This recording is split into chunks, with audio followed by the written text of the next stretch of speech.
নাম নাম কি বল? স্বরাজ জানা। বাড়ি কোথায়? ভগবানপুর থানা। ভগবানপুর। হ্যাঁ, তা কতদিন কাজ শিখছিস এখানে? ওই প্রায় 20-22 দিন হলো। 20-22 দিন হবে। এখন যদি কোনো আইসি সিপিইউ বা যদি ব্ল্যাক পেস্টেড দেওয়া হয়, কোনো আইসি রিমুভ করতে বলা হয়, তো আইসি তুলে ব্ল্যাক পেস্টেড ক্লিন করে সিপিইউ রিমুভিং করতে পারো আরামসে। আরামসে? আরামসে।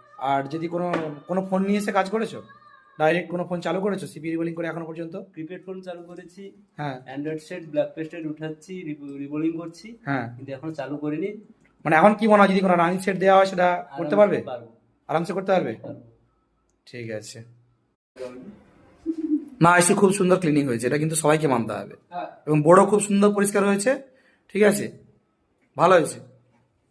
মেন এই যে আইসিটা রিবোলিং করেছিস সেটা কি মানে আইসি টেন্সিলে করেছিস না ইউনিভার্সাল টেন্সিলে করেছিস? কোন টেন্সিলে করেছিস দেখা, টেন্সিলটা কোনটাতে করেছিস? হ্যাঁ, এই তো এটাতে করেছিস। এক চান্সে হয়ে গেছে? এক চান্স হয়ে গেছে। বাহ। ঠিক আইসি যে বানানোর যে প্রসেসটা ঠিকঠাক আছে তো? মানে এক চান্সে আইসি বানানো যাচ্ছে, কোনো সমস্যা হয়নি তো? কোনো সমস্যা হয়নি। আপনি ঠিকঠাক দেখিয়ে দিয়েছেন, আবার সমস্যাটা হবে কেন? না ঠিক আছে, তাও যদি সমস্যা থাকে ঠিক আছে।